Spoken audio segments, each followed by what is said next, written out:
ಇಸ್ಕ ನೀರು ನೀರು ಇಸ್ಕ ಬೇಡ ನಾನು ಏ ಕೊಳೆ ಚೂರು ತಗೊಳೆ ತಗೊಳ್ಳಿ. ಯಾಕೆ ಬೇಡ? ಚೆನ್ನಾಗಿಲ್ವಾ ಇಲ್ಲ ಜೀ ಬೇಕಾ? ಜೀ ತಗೋ. ಜೀ ಏನೂ ಬೇಡವಾ? ಹೋಗತ್ತೆ, ನಂಗೆ ಸಾಕಾಯ್ತು. ನೀರು ಕುಡಿ. ನೀರು ಬೇಡವಾ? ಏನು ಚೂರು ನೀರು ಕುಡಿ.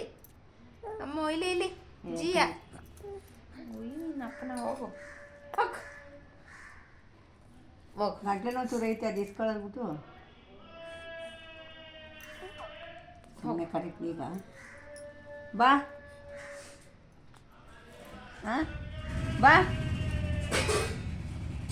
ಬರಕ್ಲಾ ಹಾಂ ಬರಕ್ಲಾ ಏನು ಕೂಸಲ್ಲ ಇರ್ಬೇಕು ಕಣೆ, ನನಗಂತೂ ಗೊತ್ತಾಗಲ್ಲ. ಅಯ್ಯಪ್ಪ